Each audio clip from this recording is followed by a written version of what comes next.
నమస్తే, welcome to Andhraprabha TV. నేను సౌజన్య ఉత్తరాల. ఈరోజు పుట్టినరోజు సెలబ్రేట్ చేసుకుంటున్నటువంటి ఆంధ్రప్రదేశ్ ఐటీ విద్యాశాఖ మంత్రి నారా లోకేష్ గారికి wish you many more happy returns of the day. So మరి ఒకానొక టైంలో లోకేష్ గారిని ఎన్ని మాటలు అన్నారో, ఎలా ట్రోల్ చేశారో, పప్పు అని ఎంత అంటే చాలా తక్కువ చేసి మాట్లాడడం మనం అందరం విన్నాం. మరి ఇప్పుడు ఆయన పప్పు కాకుండా టచ్ చేస్తే నిప్పు అన్నట్టుగా తయారయ్యారు. మరి ఆ చేంజ్ ఓవర్ ఏదైతే ఉందో అది ఎలా జరిగింది ఏంటి, ఈ అంశానికి సంబంధించి ఎన్నో విషయాలు మనకు తెలియచేయడానికి ఈరోజు మనతో పాటు ఉన్నారు సీనియర్ జర్నలిస్ట్ కిరణ్ గారు ఉన్నారు. వారితో మాట్లాడదాం. నమస్తే కిరణ్ గారు. నమస్తే అండి. సో నారా లోకేష్ గారు ఒకానొక టైంలో ట్రోల్స్ సోషల్ మీడియా వేదికగా ఆయన్ని ఎన్ని ఇబ్బందులకు గురి చేశారో మనం అందరం చూసాం. ఇప్పుడు ఆయన ఆ మాట అనేదానికి సంబంధించి అమ్మో అని అంటున్నారు, కానీ ఆ పదం రావట్లేదు. ఎందుకురా నిప్పుతో చలగాటం అవసరమా అనేటువంటి రీతిలో ఆయన చేంజ్ ఓవర్ మనం చూసాం. ఈ డ్రాస్టిక్ చేంజ్ ఓవర్ ఏదైతే ఉందో అది ఎలా జరిగింది, దానికి ఆయన ఏం చేశారు ఏంటి? ముందుగా ఐటీ విద్యాశాఖ మార్చులు నారా లోకేష్ గారికి జన్మదిన శుభాకాంక్షలు. సో నారా లోకేష్ గారు పప్పు నుంచి నిప్పు వరకు ఆయన ప్రయాణం అనితర సాధ్యం అని చెప్పాలి. ఎందుకంటే ఒక వారసత్వపు బ్యాగేజీని మోసుకుంటూ నడవటం అనేది చాలా కష్టం. చాలామందికి అనుకుంటారు ఆయనకేముంది, పొలిటీషియన్ కొడుకు పొలిటీషియన్ అవుతాడు, హీరో కొడుకు హీరో అవుతాడు, ఇలా అనుకుంటూ ఉంటారు. వాళ్ళ యొక్క వారసత్వం ఒక్కో సందర్భంలో వాళ్ళకి కష్టంగా కూడా మారుతుంది. నిజంగా మనం మాట్లాడుకుంటే రామోజీరావు గారి వారసత్వాన్ని నిలపటంలో కిరణ్ గారు సఫలీకృతులయ్యారు, కానీ సుమన్ గారు అసలు ఆకలింపు చేసుకోలేకపోయారు. ఆయనకి అది ఇష్టం లేదు, ఆయన వేరే ఏదో కోరుకోవాలనుకుంటాడు. కానీ ఆయన వారసత్వం ఇదే, నువ్వు రామోజీరావు గారి వారసత్వం నిలబెట్టాలి అంటారు. అట్లా మనం చాలా చూసాం. చాలామంది ఇప్పుడు శోభన్ బాబు గారి వారసత్వాన్ని వాళ్ళ కొడుకులు నిలబెట్టలేదని మనం అనుకుంటాం. నిలబెట్టలేదు అనేది ఒక పెద్ద ప్రెషర్ వాళ్ళకి. అట్లా నారా లోకేష్ గారు కూడా ఒక పెద్ద మన భారతదేశం గర్వించదగ్గ నటులు, తెలుగువాడి ఖ్యాతిని, తెలుగువాడి ఉన్నతిని, తెలుగువాడి ఉనికిని ప్రపంచవ్యాప్తంగా చాటిన స్వర్గీయ నందమూరి తారక రామారావు గారి మనవడు. కేవలం ఆయన నటులు కాకుండా ఆయన ముఖ్యమంత్రి కూడా. అలాగే ఇవాళ దేశం కాదు ప్రపంచం నందమూరి తారక రామారావు ఈ దేశం మొత్తం గుర్తించదగిన విధంగా చేస్తే ప్రపంచ పటంలో ఆంధ్రప్రదేశ్ను నిలబెట్టిన వ్యక్తి నారా చంద్రబాబు నాయుడు గారు. రామారావుకు మించి ఆయన పరిపాలన చేశారు. చేసి ఇవాళ హైదరాబాదు ఒక రకంగా ఈ రకంగా ఉంది. హైదరాబాద్ అంటే ప్రపంచంలో ఎక్కడికి వెళ్ళినా మీది ఎక్కడంటే హైదరాబాద్ అని చెప్పుకున్నాం అనుకుంటే అది ఒక గర్వం, ప్రౌడ్. ఆ ప్రౌడ్ ఫీలింగ్ ఎందుకు వచ్చింది? చంద్రబాబు నాయుడు గారు వేసిన బీజాలు. అలాంటి చంద్రబాబు నాయుడు గారు తనయుడు, ఒక ఉద్దండులు, ఒకళ్ళకి మనవడు, ఒకళ్ళకి తనయుడు, ఇంకొకళ్ళకి అల్లుడు బాలకృష్ణ. మళ్ళీ సినిమా రంగంలో ఇవాళ 4 పిల్లర్స్ అనుకుంటే ఒక పిల్లర్ ఆయనకి అల్లుడు, ఆయన స్వయాన ఎమ్మెల్యే. ఇంత ఒక కుటుంబం, రాజకీయంగా పెద్ద కుటుంబం, సినిమా పరంగా పెద్ద కుటుంబం. ఇక 2 కుటుంబాలు, 2 పెద్ద వారసత్వాల నుంచి వచ్చిన వ్యక్తి ఏ రకంగా ముందుకెళ్లాలో అనేది పెద్ద సవాలు. పైగా ఆయన మామూలు ఇబ్బందికి గురి కాలేదు, బాడీ షేమింగ్కి ఎదుర్కొన్నాడు ఆయన. అంటే ఆయన కొంచెం లావుగా ఉండేవారు అంతకుముందు, బాడీ షేమింగ్ ఎదుర్కొన్నారు, పప్పు అన్నారు. ఈ దేశంలో ఇద్దరిని పప్పు అని క్యారెక్టర్ అసాసినేషన్ చేశారు. ఒకళ్ళు రాహుల్ గాంధీ, ఒకళ్ళు నారా లోకేష్ గారు. రాహుల్ గాంధీ ఇంకా తనను నిప్పుగా నిరూపించుకోలేదు. ఈవెన్ దో రాహుల్ గాంధీ గారు కూడా చాలా మంచి హృదయం ఉన్న మనిషి, పేదల కోసం బాగా ఆయన అన్ని చోట్ల చాలా సింప్లిసిటీ. ఎట్లా ఉంటారు చూడండి, ఇంత సింపుల్గా కూడా ఒక మహారాజా కుటుంబం లాంటి ఒక కుటుంబం నుంచి వచ్చి, దేశాన్ని పరిపాలించిన ఒక కుటుంబం నుంచి వచ్చిన ఈ రాహుల్ గాంధీ గారు ఇంత సింపుల్గా ఎలా ఉండగలుగుతారబ్బా అనుకుంటాం. అలాగే ఇవాళ నారా లోకేష్ గారు కూడా తండ్రి తాత ఎంత పెద్దవారైనా కానీ ఎక్కడ భేషజాలకు వెళ్ళకుండా, ఎక్కడ ఎటువంటి నేర్చుకున్నాడు. ఎస్ పప్ప నేర్చుకుంటా. రామ్ గోపాల్ వర్మ లాంటి వాళ్ళు అనేక మంది అవమానకరంగా సినిమాలు తీశారు, దుర్మార్గంగా. సో వాళ్ళతోటి జగన్మోహన్ రెడ్డి సినిమాలు తీయించాడు ఒక రకంగా చెప్పాలంటే.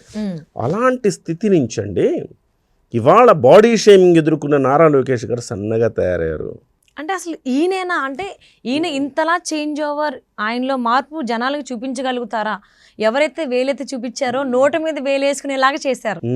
ఇవాల్టికి ఆయన్ని కించపరిచేలాగా పాత ఫోటోలు వాడుకొని శాడిజం పొందేవాళ్ళు మనకు కనపడుతూ ఉంటారు వైసీపీలో. సో అలాంటి నారా లోకేష్ గారు సన్నగా అయ్యి చక్కగా గడ్డం పెంచి మళ్ళీ యంగ్ ఏజ్లో నారా చంద్రబాబు నాయుడు గారు ఎలా ఉండేవారో సాల్ట్ అండ్ పెప్పర్ లుక్లో ఆ రకంగా తయారయ్యి 3500 కిలోమీటర్ల పాదయాత్ర.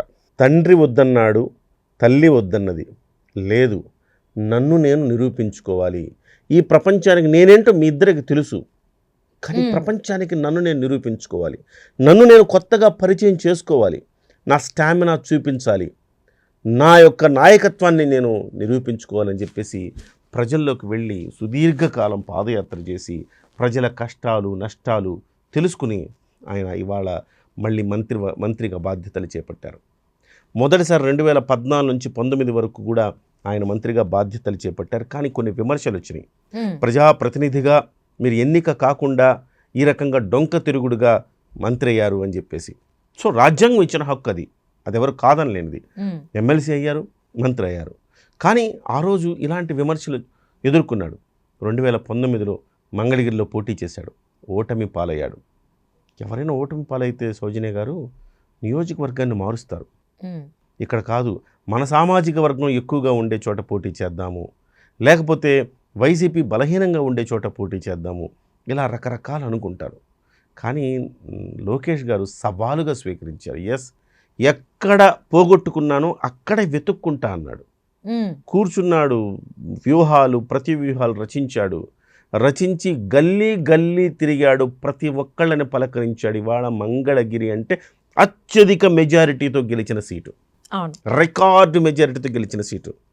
అంటే అందులో ఉంటుంది, కిక్కు ఉంటుంది. గోడకి బంతి కొడితే జొమ్మని తిరిగి వస్తే ఎట్లా ఉంటుంది, అట్లా ఓడించిన చోట మళ్ళీ అదే చోట మళ్ళీ గెలవటం అనేది నారా లోకేష్ గారికి సాధ్యమని మనం అనుకోవాలి. అలాగా నారా లోకేష్ గారు మొన్న 2024 ప్రచారానికి ముందు ప్రచారంలో ఆయన చూపిన తెగువ మామూలు తెగువ కాదు. ఒక రకంగా యువతలో ఉర్రు తొలగించేలా ప్రసంగాలు ఇచ్చాడు. అంటే వాస్తవానికి తెలుగులో కొంత ఇబ్బందికరం. చిన్నప్పటి నుంచి ఇంగ్లీష్లో చదువుకోవటం, ఇంగ్లీష్ మీడియం చదవటము, సో ఫారెన్లో చదువుకోవటం, విద్యాధికుడు. అంటే చాలామంది అంటే స్టాన్ఫోర్డ్ యూనివర్సిటీలో సీట్ రావడం చాలా ఈజీ అనుకుంటే, డబ్బులుంటే సీట్ వస్తుంది కాదు. మీకు ప్రతిభా పాఠ వాళ్ళు కూడా ఉండాలి సీట్ రావాలంటే. స్టాన్ఫోర్డ్ యూనివర్సిటీలో చదువుకున్నారు. ఇతర మన భారతదేశంతో పాటు ఇతర కంట్రీస్ని స్టడీ చేశారు. స్టడీ చేసి ఆయా దేశాల్లో ఎలాంటి విధానాలు అమలవుతున్నాయి స్టడీ చేశారు. అప్పటి వరకు ఉచిత పథకాలు అవి రకరకాలు ఉంటే, ఇలా కాదు, మనం వస్తువులు ఇవ్వటం కాదు, మనం అవి కాదు, డైరెక్ట్ బెనిఫిట్ చేసే ఒక స్కీమ్ను మనం తీసుకుని నేరుగా డబ్బులు ట్రాన్స్ఫర్ చేసే ఒక స్కీమ్ని తెద్దాము. బెల్జియంలోనూ బ్రెజిల్లోనూ చూశాను నేను, చాలా మంచి ఫలితాలు ఇస్తుంది. సో ఆ స్కీమ్ని తెద్దామని చెప్పి నారా చంద్రబాబు నాయుడు గారి ఆధ్వర్యంలో ఆ డైరెక్ట్ బెనిఫిషియరీ స్కీమ్ని ఆయన తీసుకొచ్చి ఇంప్లిమెంట్ చేశారు భారతదేశంలో. సో ఇప్పుడు దేశమంతటా అమలవుతా ఉంది. ఆ రకంగా నేను 2014 నుంచి 19 వరకు నారా లోకేష్ గారిని చాలా దగ్గరగా చూసే అవకాశం దొరికింది నాకు. నేను చాలా ఆయనతో మీటింగుల్లో కూడా పాల్గొనేవాడిని. సో నా వృత్తి ధర్మం రీత్యా నేను ఆయనతో మీటింగుల్లో పాల్గొంటున్న క్రమంలో చాలా షార్ప్ ఉంటుందండి డెసిషన్స్. పప్పు అని అంటారు కదా, అంటే ఏంటి, నాంచాలి, డెసిషన్ తీసుకోలేకపోవటము, నిర్ణయించుకోలేకపోవటము, ఇలాంటివి ఉండాలి. లెక్క ప్రకారం వాళ్ళు అనుకున్న దాని ప్రకారం చాలా షార్ప్ డెసిషన్స్, ఫట్ అని తేల్చి పడేస్తారు పక్కకి. చాలా వేగంగా ఉంటాయి నిర్ణయాలు. చాలా పరిపాలన కూడా చాలా పక్కాగా ఎవరు పనిచేస్తారు అడ్మినిస్ట్రేషన్ అద్భుతంగా ఉంటుంది. వాళ్ళ నాన్న నోట్లో నుంచి ఊడిపడ్డా అన్నట్టు అడ్మినిస్ట్రేషన్కి చంద్రబాబు నాయుడు గారు పెట్టింది పేరు. అంతటి అడ్మినిస్ట్రేషన్ కూడా ఆయన సొంతమని చెప్పాలి మనం. ఆ రకంగా ఒక పాదయాత్ర దగ్గర నుంచి తన శరీరాన్ని తను మలుచుకున్న తీరు కావచ్చు, తను పాదయాత్ర చేసిన విధానం కావచ్చు, లైవ్లో అండి ఇవాల్టి వరకు మీరు కంపేర్ చేస్తే జగన్మోహన్ రెడ్డి గారు లైవ్లో ప్రెస్ మీట్ పెట్టలేరు, భయం.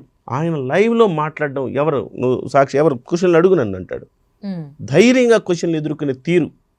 ఒక సందర్భంలో కావాలని, ఎంత నీచమైన మనుషులంటే వీళ్ళు వైసీపీ వాళ్ళు, ఒక క్షణంలో ఆయన ఇంటరాక్ట్ అవుతుంటే, పిల్లలతో ఇంటరాక్ట్ అవుతూ ఉంటే మధ్యలో కొడాలి నాని వచ్చేసాడు, వల్లభనేని వంశీ వచ్చేసాడు.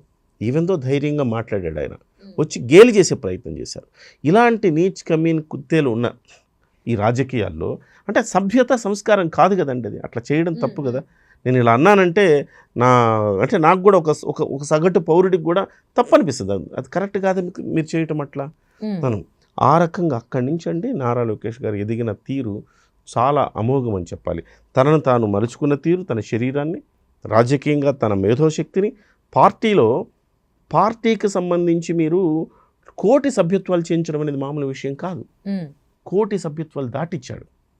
సో ఒక్కొక్కళ్ళకి 5 లక్షల రూపాయల ప్రమాద బీమా దేశంలోనే నాకు తెలిసి జనసేన పార్టీ చేస్తోంది, తెలుగుదేశం పార్టీ మాత్రమే చేస్తున్నాయి. ప్రమాద బీమా సౌకర్యం కల్పిస్తున్నాయి. 5 లక్షల రూపాయలు కోటి మందికి.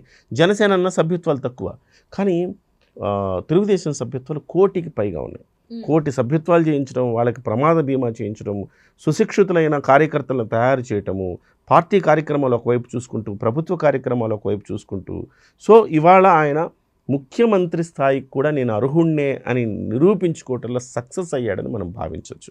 సో ఆ రకంగా పప్పు నుంచి నిప్పు వరకు ఎదిగే క్రమంలో 2014లో ఆయన రెడ్ బుక్ మీద చేసిన ప్రసంగాలు ఏవైతే ఉన్నాయో అవి యువతలో ఉత్సాహాన్ని నింపాయని చెప్పాలి, ధైర్యాన్ని నింపాయని చెప్పాలి, కొంతమందిలో భయాన్ని తీసుకొచ్చాయని చెప్పాలి.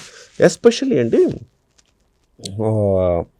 ఈ వాళ్ళ నాన్నగారు చంద్రబాబు నాయుడు గారిని అరెస్ట్ చేసినప్పుడు అండి, తాను అంటే ఒక రకంగా చెప్పాలంటే చంద్రబాబు నాయుడు గారిని అరెస్ట్ చేసినప్పుడు అందరూ స్తబ్దతకు లోనైపోయారు.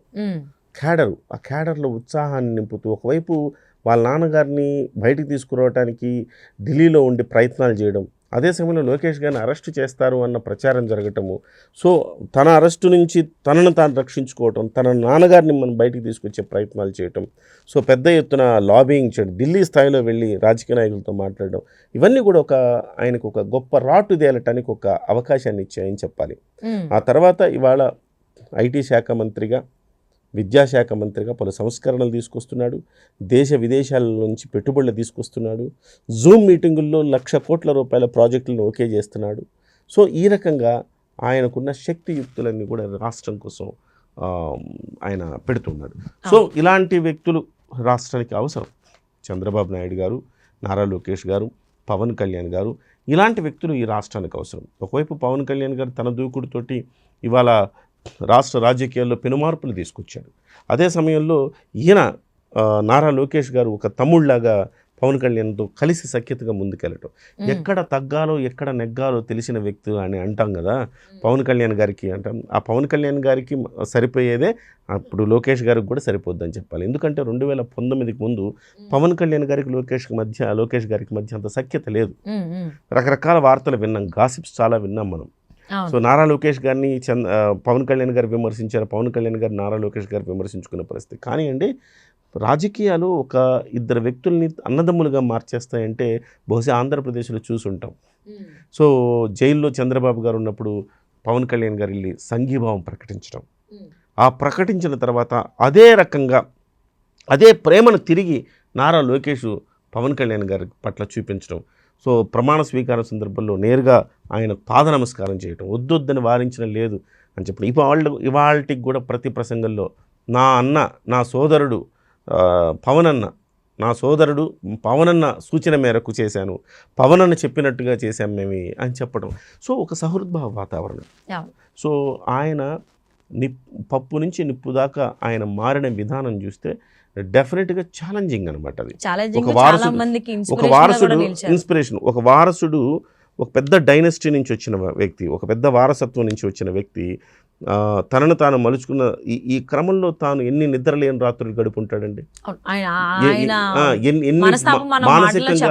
మానసికంగా ఎంత ప్రెషర్కి లోనై ఉంటాడండి.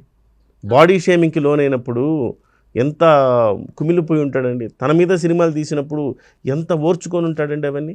సో ఇవన్నీ మానసిక సంఘర్షణ జరిగి జరిగి జరిగి జరిగి అందులోంచి రాటు తేలి ఇవాళ నిప్పులా మారాడు నారా లోకేష్ అని చెప్పాలి. అంటే ఒకానొక టైంలో మాటలు అన్న వాళ్ళే ఇప్పుడు నోటి మీద వేలేసుకునే స్థితికి రావడం జరిగింది లోకేష్ గారు. సో అందరూ ఆ స్థాయికి రావడం హర్షించదగ్గ విషయమే. సో ఆయన గురించి ఎన్నో విషయాలు మాకు తెలియజేసినందుకు thank you so much Kiran garu. నమస్తే.